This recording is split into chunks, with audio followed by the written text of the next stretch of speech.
یعنی عمل کر کے یہ نہیں ہے کہ بس ٹھیک ہے کر دیا، رب دیکھتا ہی ہے نا جی، رب ویکھدا ہی پیا نا، جیسے ہمارے ہاں ہوتا ہے۔ اللہ تو دیکھ رہا ہے لیکن وہ یہ بھی چاہتا ہے کہ میرے بندے تو نے یہ کام کر کے مجھ پہ کوئی احسان نہیں کیا، یہ کام کیا ہے پھر میرے سامنے مانگت بن کے بیٹھ جا، اللہ تیری رضا کے لیے کیا تھا، اس کو قبول فرما لے۔ اور پھر دعا کر رہے ربنا واجعلنا مسلمین لک، اللہ ہمیں اپنا فرما بردار بنا دے۔ یہ دعائیں کر رہے ہیں، اللہ اپنی فرما برداری کی توفیق دے دے۔ پھر کہہ رہے ہیں ارینا مناسکنا، اللہ اپنی عبادت کے طریقے ہمیں سمجھا دے، ہمیں وہ اسلوب، وہ طریقہ، وہ جو ہے وہ سلیقہ بتلا دے کہ جس کے ذریعے تو راضی ہوتا ہے، تجھے راضی کرنے کے طریقے ہمیں آ جائیں اور پھر ان پہ چلنے والے بن جائیں، تیری فرما برداری کرنے والے بن جائیں۔ اور پھر آخری دعا جو اس میں کر رہے ہیں ربنا وابعث فیہم رسولا، یہ دعا جس کے ترجمے میں جناب اقبال علیہ الرحمہ نے فرمایا تھا ہوئے پہلوے آمنہ سے ہویدا دعائے خلیل و نوید مسیحا، جناب ابراہیم علیہ السلام کی یہ دعا جو اللہ نے قبول فرمائی اور کعبۃ اللہ کا امام بنا کے مبعوث فرمایا سید الانبیاء کو، امام الانبیاء جناب محمد الرسول اللہ صلی اللہ علیہ وسلم کو۔ تو جناب ابراہیم علیہ السلام دعائیں کر رہے ہیں تو مسجد کی آبادی کی دعائیں کر رہے ہیں، کعبۃ اللہ کی آبادی کی دعائیں کر رہے ہیں، دعائیں کر رہے ہیں تو اللہ کی فرما برداری کی دعائیں کر رہے ہیں، عبادت سیکھنے سکھانے کی دعائیں کر رہے ہیں، دین سیکھنے سکھانے کی دعائیں کر رہے ہیں۔ اور یہ تو پہلے پارے میں مذکور ہے نا، 13ویں پارے میں چلیں تو وہاں اللہ کریم نے ان کی دعاؤں کا ایک اور ہی رنگ جو ہے وہ بتلایا ہے۔ وہ آیات آپ نے پچھلے جمعے میں سنی، آئیے ذرا وہ بھی دیکھتے چلیں کہ جناب ابراہیم نے اپنے مالک سے مانگا تو کیا مانگا۔ یہ 13واں پارہ ہے، سورہ ابراہیم ہے اور اس کا سیکنڈ لاسٹ رکوع ہے، آخری سے پہلا۔ کیا فرمایا جناب ابراہیم علیہ السلام نے؟ فرمایا اعوذ باللہ من الشیطان الرجیم وَإِذْ قَالَ إِبْرَاهِيمُ رَبِّ اجْعَلْ هَذَا الْبَلَدَ آمِنًا وَاجْنُبْنِي وَبَنِيَّ أَن نَّعْبُدَ الْأَصْنَامَ رب إنهن أضللن كثيرا من الناس فمن تبعني فإنه مني ومن عصاني فإنك غفور رحيم ربنا إني أسكنت من ذريتي بواد غير ذي زرع عند بيتك المحرم ربنا ليقيموا الصلاة فاجعل أفئدة من الناس تهوي إليهم وارزقهم من الثمرات لعلهم يشكرون۔ جناب ابراہیم علیہ السلام اللہ سے مانگ رہے ہیں، اللہ تذکرہ فرما رہے ہیں۔ فرمایا میرے ابراہیم نے کہا، کیا فرمایا؟ رب اجعل هذا البلد آمنا، اللہ اس شہر کو امن والا بنا دے۔ سب سے پہلے کیا مانگا؟ امن مانگا۔ پھر فرمایا وَجْنُبْنِي وَبَنِيَّ أَن نَّعْبُدَ الْأَصْنَامَ، بتوں کی پوجا سے بھی محفوظ فرما دے، شہر کو بھی امن والا بنا دے۔ اور امن آتا ہے ایمان کے ساتھ، جیسا کہ تذکرہ ہوا تھا ایک جمعے میں، امن آتا ہے ایمان کے ساتھ۔ پھر فرمایا کہ بتوں کی پوجا سے بھی محفوظ فرما دے۔ پھر تذکرہ کیا رب انہن اضللن کثیرا من الناس، گمراہیوں کا تذکرہ کرتے ہوئے فرمایا اللہ گمراہیوں سے بھی محفوظ فرما لینا۔ مفہوم ذکر کر رہا ہوں، گمراہیوں سے بچنے کی بھی دعا کر دی۔ پھر آگے فرمایا ربنا انی اسکنت من ذریتی بواد غیر ذی زرع عند بیتک المحرم ربنا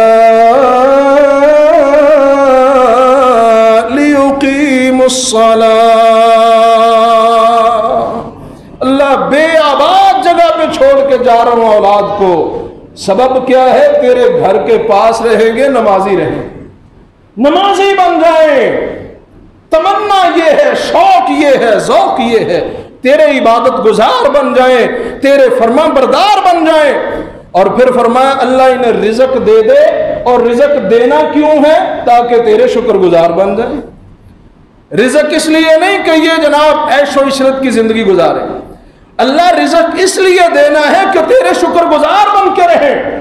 اور تیرے گھر کے پاس چھوڑ کے جا رہا ہوں، بے آب و گیا وادی ہے، کوئی یہاں آبادی نہیں ہے، کوئی یہاں جناب ایسی ویسی سہولیات نہیں ہے، لیکن تیرے گھر کے پاس چھوڑنے کا منشا ایک ہی ہے کہ تیری عبادت کرتے رہیں، تجھے راضی کرتے رہیں۔ یہ جناب ابراہیم علیہ السلام کی دعا ہے۔ اور پھر ساتھ ہی اپنے عقیدے کا بھی اظہار فرما دیا، ربنا انك تعلم ما نخفي وما نعلن وما يخفى على الله من شيء في الأرض ولا في السماء الحمد لله الذي وهب لي على الكبر إسماعيل وإسحاق إن ربي لسميع الدعاء۔ جناب ابراہیم علیہ السلام نے اپنے عقیدے کا بھی اظہار فرمایا، دعاؤں میں عقیدے کا بھی اظہار کیا کرے۔ اللہ جاننے والا تو ہی ہے، تیرے سوا جانتا کوئی نہیں ہے، زمین و آسمان کی کوئی چیز کوئی بات تجھ سے مخفی نہیں ہے، پوشیدہ نہیں ہے۔ پھر شکر کیا اللہ اولاد دینے والا بھی تو ہی ہے، تو نے مجھے بڑھاپے میں اللہ اسماعیل سے بھی نوازا، اسحاق سے بھی نوازا، اولادیں بھی تو ہی دیتا ہے، دعائیں بھی تو ہی سنتا ہے۔ یہ جناب ابراہیم علیہ السلام نے اپنا عقیدہ بیان کیا۔ جاننے والا بھی کون ہے؟ صرف اللہ ہے۔ اور اولاد دینے والا بھی کون ہے؟ صرف۔ اور دعائیں سننے والا بھی کون ہے؟ صرف اللہ کے علاوہ کوئی بھی ایسا نہیں ہے جو ہماری پکاروں کو، ہماری نداؤں کو، ہماری دعاؤں کو سن سکے اور ہماری مرادوں کو پورا کر سکے، ہماری مشکلوں کو ٹال سکے، ہماری حاجت روائی کر سکے۔ اللہ کے علاوہ کوئی بھی ایسا نہیں ہے۔ یہ میرے جناب ابراہیم علیہ السلام نے، خلیل اللہ علیہ السلام نے اس عقیدے کا تذکرہ اپنی دعاؤں میں بھی فرما دیا ہے۔ اللہ کے علاوہ جاننے والا کوئی نہیں ہے، اللہ کے علاوہ اولادیں دینے والا کوئی نہیں۔ میرے وہ دوست جو بے اولاد ہیں، آج کل یہ جو لمحات اور یہ جو ایام گزر رہے ہیں اور جو آنے والے ہیں، ان ایام میں جناب سیدنا ابراہیم علیہ السلام کے ساتھ ایک خاص نسبت اور تعلق ہوتا ہے۔ خدا را ان دنوں میں ہی اپنے عقیدے کی اصلاح کریں۔ بے اولادی کے بے اولادی کی جو وہ خفت کو مٹانے کے لیے، اولاد حاصل کرنے کے چکر میں اپنے عقائد اور اپنے ایمان سے ہاتھ نہ دھوئیں۔ اللہ کو راضی کیجئے، اللہ سے مانگتے رہیے۔ یہ نہ کہیں اتنا عرصہ ہو گیا جی دعا قبول نہیں ہوتی، اتنا عرصہ ہو گیا دعا قبول نہیں ہوتی۔ ہمیں کیا معلوم اللہ نے ہمارے لیے کون سی خیر رکھی ہوئی ہے، اللہ نے ہمارے لیے کون کون سی بھلائیاں رکھی ہوئی ہیں۔ اس لیے کبھی بھی اللہ کا در چھوڑ کے کسی اور جانب نہ جائیے۔ اور پھر آگے چلیے، اگلی دعا جناب ابراہیم علیہ السلام پھر کر رہے ہیں اپنی اولاد کے لیے۔ پہلے اولاد مانگی تو کس سے؟ اللہ سے۔ اور جب اولاد مل گئی تو شکر ادا کیا تو کس کا؟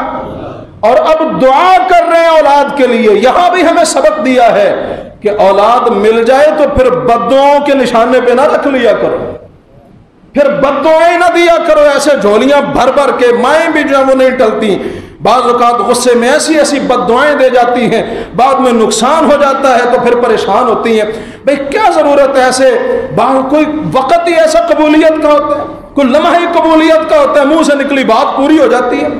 تو اس لیے بچیں اس سے۔ میں نے ایک دفعہ پہلے بھی تذکرہ کیا تھا، امام کعبہ امام عبد الرحمن السدیس حافظہ اللہ تعالی، وہ فرماتے ہیں کہ بچپن میں بڑا شرارتی تھا، اور شرارت کرتے کرتے ایک دن ایسی شرارت کر گزرا کہ جس پہ معافی کی توقع ہی نہیں تھی۔ کیا تھا؟ پکی ہوئی ہنڈیا۔ سالن پکا ہوا ہے، ہنڈیا بالکل تیار ہے، میں پاس کھیل رہا تھا، میں نے ایسے مٹی اٹھائی اور ہنڈیا کے اندر ڈال دی۔ اب ہمارے معاشرے کی مائیں ہوتی تو پتہ نہیں کن کن جو ہے وہ القابات سے نوازتے، ہاں جی تیرا ککھ نہ رہے، تجھے ایسے ہو جائے، تجھے ایسے ہو جائے۔ میں سمجھتا ہوں پرانے زمانے کی مائیں بھی جو تھی نا، کیا بات تھی، ان کی بد دعا بھی ہوتی تھی تو جا مر جان تیرے دشمن، مر جان تیرے دشمن، اس طرح کی بد دعا۔ اور اب پہلی دعا بد دعا یہ ہوتی ہے تو ایسے ہو جائے، تجھے ایسے ہو جائے، تجھے ایسے ہو جائے۔ ایسے نہیں کرنا چاہیے، اللہ تعالیٰ ہمیں توفیق دے ایسی باتوں سے بچنے کی۔ تو عبد الرحمن السدیس کہتے اتنی بڑی شرارت کر کے بدلے میں ماں نے کہا کیا؟ ماں نے کہا جا عبد الرحمن اللہ تجھے کعبے کا امام بنا دے۔ وقت قبولیت کا تھا، لمحات قبولیت کے تھے، منہ سے نکلی بات قبول ہوئی، اللہ نے کعبے کا امام بنا دیا۔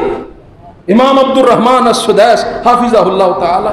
تو بھائیو، ابراہیم علیہ السلام کا کردار بھی ہمیں یہ بتلاتا ہے کہ اپنی اولاد کے لیے دعائیں کیا کرو۔ اور میں نے پچھلے جمعے بھی عرض کیا تھا، حدیث میں آتا ہے باپ اگر نام لے کے اپنی اولاد کے لیے دعا کر دے نا، بیٹے کے لیے نام لے کے دعا کر دے، اللہ رد فرماتے ہی نہیں۔ ہم دعا کرتے ہی نہیں، مولویوں کے پاس جاتے ہیں، مولوی صاحب دعا کرے میرا بچہ بڑا بگڑا ہوا ہے، صحیح ہو جائے۔ مولوی کے دل میں کتنا کو درد ہوگا، کتنے کو درد سے وہ دعا کرے۔ جو درد باپ کے دل میں ہے وہ کسی اور کے دل میں ہو سکتا ہے؟ جو باپ نے محسوس کرنا وہ کوئی اور محسوس کر سکتا ہے؟ ٹھیک ہے امام صاحب، قاری صاحب، مولوی صاحب، خطیب صاحب، فلاں صاحب، فلاں، یہ سارے صاحب دعا تو کر دیں گے، لیکن جو دعا ماں نے کرنی ہے اور جو دل سے دعا باپ کے نکلنی ہے وہ کسی اور کے دل سے نکل سکتی نہیں، نکل سکتی۔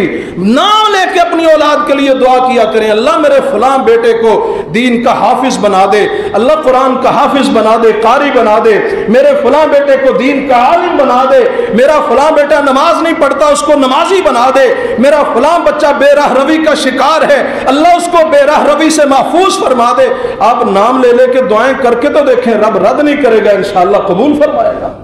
کریں تو صحیح دعائیں۔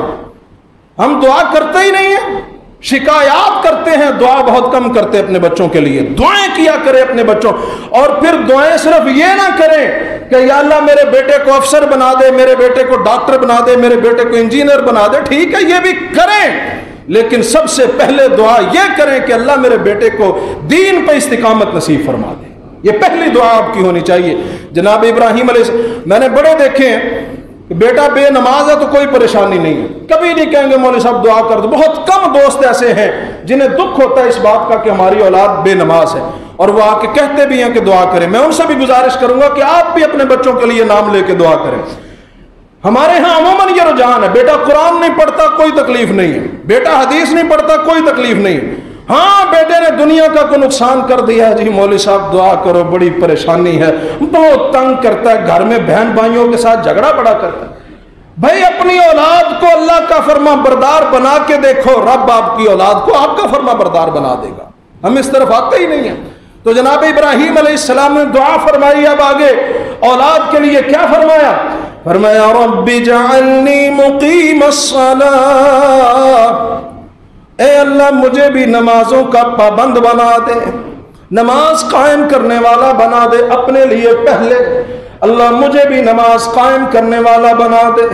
کیا مطلب کہ باپ مثال بنے گا تو اولاد فرما برداری کرے گی، باپ مثال بنے گا، ماں مثال بنے گی تو اولاد بھی اس راہ پہ چلے گی۔ بچے اپنے ماں باپ کو دیکھ کے سیکھتے ہیں، ہمارے ماں باپ کیا کر رہے ہیں؟ ماں باپ اگر نمازی ہوں گے بچے بھی نمازی ہوں گے۔ بڑے ہم نے دیکھے ہیں، باپ نماز پڑھ رہا ہے بچہ بھی ساتھ ہی سجدے کر رہا ہے، جیسے بھی ٹوٹی پوٹی وہ نماز پڑھ رہے ہیں۔ اور اگر ماں باپ بے نماز ہوں گے بچے دیکھتے ہیں، کہتے ہیں اچھا یہ اذان ہو رہی، پتہ نہیں یہ کیا ہوتی ہے، شاید اس کی کوئی اہمیت ہی نہیں ہے۔ جیسے جیسے بڑے ہوں گے نماز نہیں پڑھیں گے۔ رب اجعلنی مقیم الصلاۃ، اللہ مجھے بھی نمازی بنا، ومن ذریتی، اللہ میری اولاد کو بھی نمازی بنا دے۔ رب اجعلنی مقیم الصلاۃ ومن ذریتی ربنا وتقبل دعاء، اللہ میری دعاؤں کو قبول فرما۔ ربنا اغفر لی ولوالدی، ربنا اغفر لی ولوالدی، ربنا اغفر لی ولوالدی، اس دعا کو بھی اپنا حرز جاں بنائیے۔ اولاد کے لیے بھی دعا کرنی ہے، ماں باپ کے لیے بھی دعا کرنی ہے۔ جب آپ اپنے ماں باپ کے لیے دعا کریں گے نا تو آپ کی اولاد پھر آپ کے لیے دعا کرے گی۔ اگر میں نے کبھی اپنے ماں باپ کو یاد نہ کیا تو میرے مرنے کے بعد میری اولاد کہاں سے کرے گی؟ وہ بھی نہیں کرے گی۔ آپ اپنے بچوں کے سامنے اپنے ماں باپ کے لیے دعا کریں، اللہ مجھے بھی معاف کر دے، میرے ماں باپ کو بھی معاف فرما دے، وللمؤمنین، سارے اہل ایمان کو معاف فرما دے۔ میرے بھائیوں، یہ دعائیں یاد بھی کیجئے، اپنا حرز جاں بنائیے، اپنا وظیفہ بنائیے ان دعاؤں کو۔ جناب سیدنا ابراہیم علیہ السلام کی سنت، قربانی ادا کرتے ہیں، ان کے کردار اور ان کی سیرت کو بھی اپنائیے۔ اللہ اکبر۔ اولاد کے حق میں بھی مفید بنیے، والدین کے حق میں بھی مفید بنیے۔ والدین جو دنیا سے جا چکے ہیں ہماری دعاؤں کے محتاج ہیں، ہماری دعاؤں کے محتاج ہیں۔ اگر آج ہم انہیں اپنی دعاؤں میں یاد نہیں رکھیں گے تو کل ہماری اولادیں بھی ہمارے لیے دعا نہیں کریں گی۔ اللہ اپنی رحمتیں فرمائے، اللہ ہمارے والدین پہ اپنا فضل فرمائے۔ میرے والدین دنیا سے رخصت ہو چکے، اللہ ان کی مغفرت فرمائے۔ میری والدہ محترمہ کی قبر کو اللہ جنت کا باغیچہ بنا دے، والد محترم کی قبر کو اللہ جنت کا باغیچہ بنا دے، اللہ ان پہ اپنا فضل و کرم فرما دے۔ جتنے بھی میرے دوست احباب بیٹھے ہوئے ہیں، جس بھائی کا بھی کوئی عزیز، کوئی بھی رشتہ دار، ماں باپ بہن بھائی دوست کوئی بھی دنیا سے جا چکا ہے، اللہ سب کی مغفرت فرما دے، اللہ سب کی اگلی منزلیں آسان فرما دے، اللہ کریم سب کو اپنے فضل و کرم کے سائے میں جگہ دے۔ میرے بھائیوں، یہ دعائیں کثرت کے ساتھ کریں۔ سچی بات ہے، میں ایک دن پڑھ رہا تھا، ایک بزرگ سے کسی نے پوچھا کہ دعائیں قبول ہونے کی نشانی کیا ہے؟ کہنے لگے بیٹا نسخہ میں بتا دیتا ہوں، اپنا تو لے۔ کہنے لگے جی بتلائیں۔ کہنے لگے کوئی دعا رد ہی نہیں ہوگی۔ کیا ہے جی؟ فرمانے لگے جب بھی دعا کرو اپنے ماں باپ کے لیے دعا ضرور کرو، جب بھی دعا کرو اپنے ماں باپ کے لیے دعا ضرور کرو۔ مگر افسوس ہے آج ماں باپ سے دور کرنے کی کوششیں کی جا رہی ہیں۔ یہ پچھلے جمعے میں نے تذکرہ کیا تھا، ایسے ایسے بل پاس ہو رہے ہیں کہ ماں باپ کی اہمیت ہی ختم ہو جائے۔ بس ٹھیک ہے بھائی، تم خود مختار ہو گئے، تم اب اتنے سال کے ہو گئے ہو، اب تمہارے ماں باپ تمہاری طرف جو ہے وہ میلی آنکھ سے بھی نہیں دیکھ سکتے، تمہیں گھور کے دیکھیں تو صحیح۔ ایسا سبق دیا جا رہا ہے۔ اور میں سمجھتا ہوں کہ اس دور کے اندر میڈیا کا کردار بھی بڑا بھیانک ہے، اور یہ میڈیا جو ہے یہ بذات خود کو بری چیز نہیں ہے، استعمال برا بناتا ہے۔ یہ ویڈیو بن رہی ہے، اس کا استعمال اگر آپ گانا بجانے کی ویڈیو بنائیں گے بری چیز ہے، اگر آپ جو ہے وہ کوئی اور کسی گندگی بے حیائی کی محفل کی ویڈیو بنائیں گے خراب کرے گی معاشرے کو۔ لیکن اگر آپ کسی دینی پروگرام کی، کسی درس کی، کتاب و سنت کی کسی بات کی ویڈیو بنائیں گے، اسے پھیلائیں گے، آپ کے لیے مفید ہوگی۔ پہلے ہم جمعہ پڑھتے تھے، یہ جتنے احباب یہاں آتے ہیں انہی تک پیغام پہنچتا تھا۔ اب یہ ہے کہ اگر ویڈیو وائرل ہوتی ہے سینکڑوں ہزاروں لوگوں تک پہنچ جاتا ہے۔ شاید کسی کے سمجھ میں کوئی بات آ جائے، کسی کی ہدایت کا ذریعہ بن جائے، ہمارے لیے مفید ہے کہ نہیں؟ میڈیا بذات خود کو بری چیز نہیں ہے، بلکہ میڈیا جو ہے نا، اس کی مثال یوں سمجھ لیں ایک آگ کی مانند ہے، آگ کی طرح۔ جیسے آگ ہے نا، آگ کا فائدہ بھی ہوتا ہے، نقصان بھی ہوتا ہے۔ آگ کو اگر احتیاط کے ساتھ استعمال کریں تو وہ مفید ہے، بلکہ اللہ نے اس کو اپنی نعمت قرار دیا ہے۔ سورہ واقعہ کا آخری رکوع پڑھے نا، افرأیتم النار التي تورون اانتم انشأتم شجرتها ام نحن المنشئون۔ اللہ نے نعمت کے طریقے پہ اس کا تذکرہ کیا۔ آگ اگر نہ ہوتی تو بھوکے مرنا تھا نا، یا پھر کچا ہی کھانا تھا سارا کچھ۔ تو یہ اللہ کی نعمت بھی ہے، فوائد بھی بڑے ہیں۔ جیسے آگ ہے، اس سے روشنی بھی ملتی ہے لیکن جلا بھی دیتی ہے۔ اگر اس کو احتیاط سے استعمال کرے روشنی بھی دے گی، حرارت بھی دے گی، اور اگر بے احتیاطی کریں گے سب کچھ جلا کے راکھ کر دے گی۔ اسی طرح میڈیا ہے، اگر اس کو قرآن کے اصول کے مطابق، قرآن کے ان جاءکم فاسقٌ بنبأ فتبینوا، کہ کہ اگر کوئی فاسق تمہارے پاس کو خبر لے کے آتا ہے اس کی تحقیق کر لیا کرو. اگر ہم اصول و قواعد کے مطابق اس کا استعمال کریں گے یہ روشنی دے گا, اس سے جو ہے وہ ایمان کی حرارت ملے گی, ایمان کو توازن ملے گی, تازگی ملے گی, اس سے جو ہے وہ مفید معلومات ملیں گی, اس سے بصیرت اور بصارت ملے گی.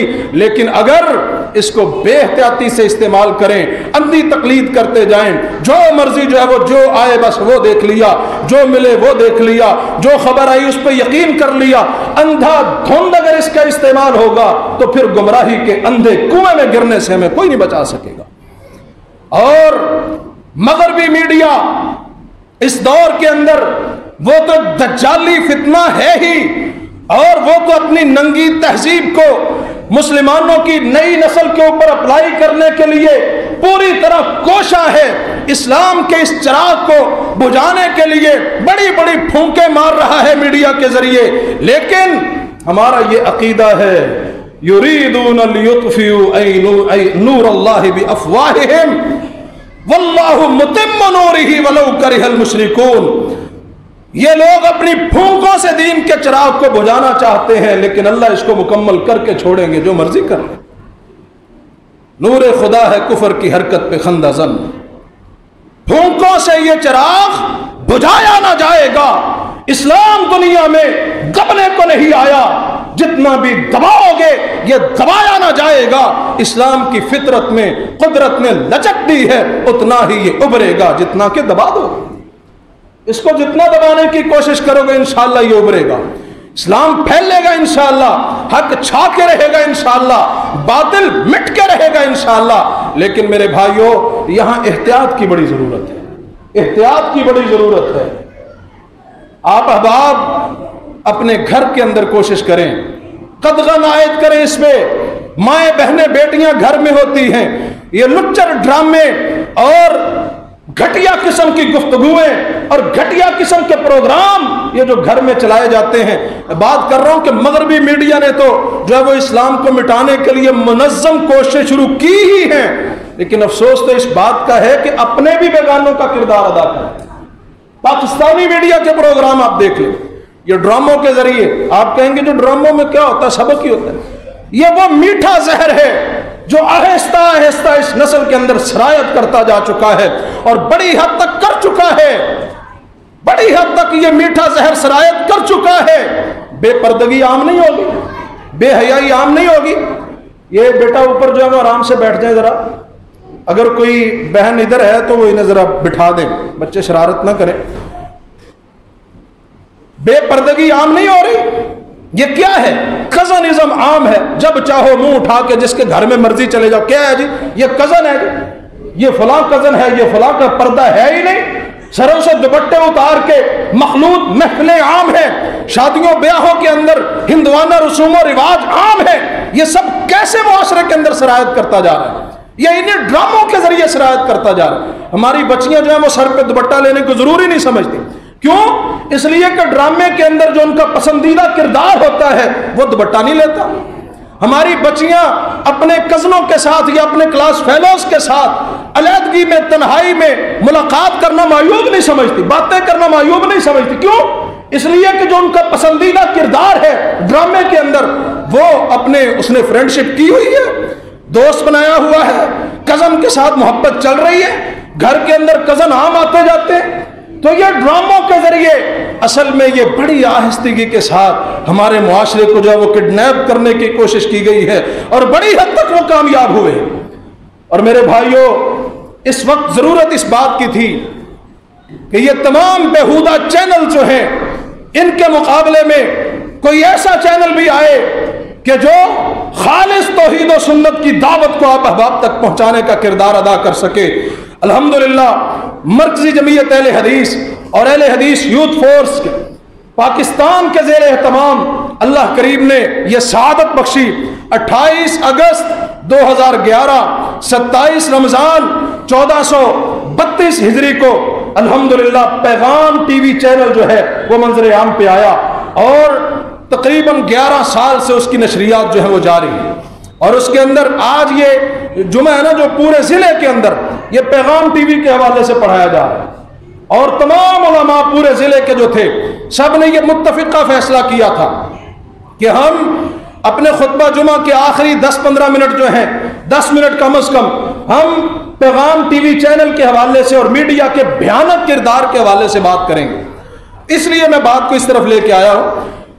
پیغام ٹی وی چینل الحمدللہ علماء scholar M Phil P H D, ہمارے ہاں لوگ کہتے ہیں مولویوں کو کیا پتہ ہے, مولوی بڑے بڑے, ہم سنیں تو صحیح اسکالر حضرات کو, ہمارا بھی تو چسکا پورا نہیں نہ ہوتا جب تک ہم جو ہے وہ شعر و شاعری نہ سن لیں.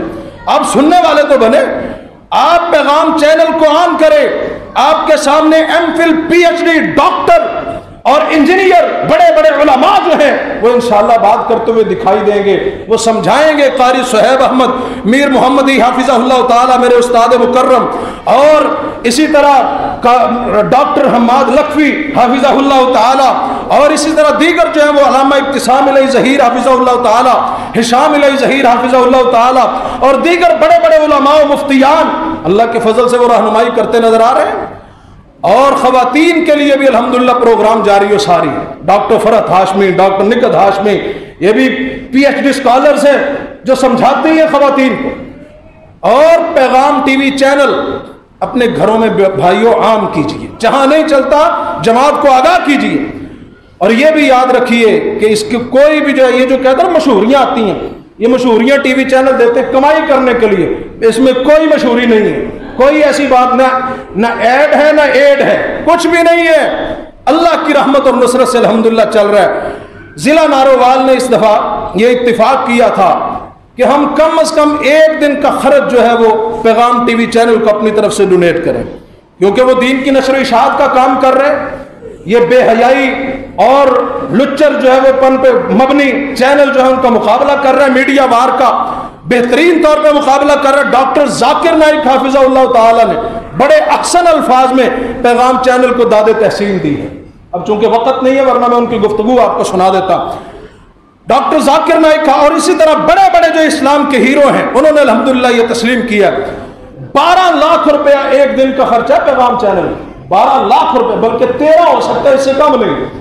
اور قریباً 4 کروڑ کے قریب ایک مہینے کا, اور تقریباً نصف ارب کے قریب ایک سال کا خرچہ ہے پیغام ٹی وی چینل کا. اور کوئی اس میں یہ نہیں ہے کہ ادھر سے کمائی ہو رہی اور ادھر سے کمائی ہو رہی, یہ اللہ کے فضل و کرم سے اللہ کے بندے ہی چلا رہے ہیں الحمدللہ. اور ضلع نارووال نے ایک دن کا خرچ دینے کی جو ہے وہ جرت کی ہے, کوشش کی ہے, اللہ کرے یہ پایہ تکمیل تک پہنچ جائے, 12 سے 13 لاکھ روپیہ. اس لیے آج ہر مسجد کے اندر جو اپیل ہے اور جو تعاون ہے وہ پیغام چینل کے لیے. بھی یہ بھائی آپ کے سامنے آتے ہیں, یہ کدھر گئے ہیں حضرت بھائی سیفرمان جی, تو یہ تمام بھائی اس نیت کے ساتھ کہ چلے ہم خود اللہ کے دین کے لیے جو ہے وہ کچھ نہیں کر سکتے, ہم خود جو ہے وہ دعوت نہیں دے سکتے, ہمارے اندر اتنی اہلیت نہیں ہے کہ ہم کسی کو دین کی دعوت دے سکیں, تو دین کی دعوت جہاں ہو رہی ہے وہاں تعاون تو کر سکتے ہیں کہ نہیں کر سکتے جی. اپنی مسجد کے ساتھ بھی اپنے سارے معاملات یہ بھی ہم نہیں حل کرنے ہیں, لیکن وہ جو معاملات ہیں یہ یوں سمجھ لیں کہ جماعت کا ایک عظیم کارنامہ ہے الحمدللہ جو پوری دنیا کے اندر اللہ کے دین کے پیغام کو پھیلا رہا ہے. میں یہاں بات کرتا ہوں, یہ آپ تک پیغام پہنچے گا, چند لوگوں تک پہنچے گا, ویڈیو کے ذریعے اور لوگوں تک پہنچ جائے گا, لیکن پیغام چینل 4 طرح سے, ایک ہے پیغام قرآن ٹی وی, 24 گھنٹے اس پہ ائمہ حرمین کی آواز میں جو ہے وہ قرآن کی تلاوت چلتی ہے. اور ایک ہے پیغام پشتو, اس میں 24 پشتو جو ہے وہ پختون بھائیوں کے لیے پروگرام چلتے ہیں. ایک ہے پیغام یو کے ٹی وی, اس میں یو کے والے جو ادھر کے بھائی ہیں ان کے لیے پروگرام چلتے ہیں. اور ایک ہے پیغام ٹی وی جس میں ہمارے یہ اردو دان طبقہ جتنا ہے اس کے لیے الحمدللہ 24 گھنٹے خواتین کے لیے, بچوں کے لیے, مردوں کے لیے الگ الگ جو ہے وہ پروگرام جاری و ساری ہیں. تو 2 گزارشات ہیں. نمبر 1 کہ اس کو عام کیجئے, گھر گھر پہنچائیے, جہاں نہیں چلتا جماعت کو آگاہ کیجئے. الحمدللہ یہ پچھلے دنوں میں 5 کروڑ روپیہ لگا کے پیمرا کا لائسنس بھی حاصل کیا گیا, اور 88 لاکھ روپیہ لگا کے اس کی نشریات کو 106 راوی روڈ سے جاری کیا گیا. پہلے اس کی نشریات انڈونیشیا سے جاری ہوتی تھی, اب یہ نشریات الحمدللہ یہاں سے جاری ہوتی ہیں. تو اس کی اہمیت کو سمجھنا سمجھانا یہ ہماری ذمہ داری ہے کہ جب 100 چینل جو ہیں وہ گندگی سے بھرے ہوئے ہیں، ان کے مقابلے میں اگر ایک بھی ہم کھڑا نہ کریں تو ان کو تو کھل کر کھیلنے کا موقع ملے گا۔ اس حوالے سے میں تمام بھائیوں سے گزارش کروں گا، تمام دوست احباب بڑھ چڑھ کے جو ہے وہ اس سے، اور یہ نہ سمجھیں کہ لوگ جو جمعے میں بات کر دی ہے۔ نسائی کی روایت ہے، آقا علیہ الصلوۃ والسلام خطبہ دے رہے تھے، ایک شخص آیا اور انہوں نے آ کے جو ہے وہ مجبوری کا اظہار کیا۔ آقا علیہ السلام دوران خطبہ ہی صحابہ سے کہا بھائی کپڑے بچھاؤ، کپڑے بچھائے اور لوگوں نے تعاون شروع کیا۔ وَالنَّبِيُّ يَخْطُبُ، اور حدیث کے الفاظ ہیں آقا خطبہ دے رہے تھے، یعنی دوران خطبہ اگر خطیب کہتا ہے، گزارش کر دیتا ہے تو اس میں کوئی حرج والی بات نہیں ہے۔ اللہ تعالی ہم سب پہ رحمتیں فرمائے، فضل و کرم کرے۔ آخر دعوانا ان الحمدللہ۔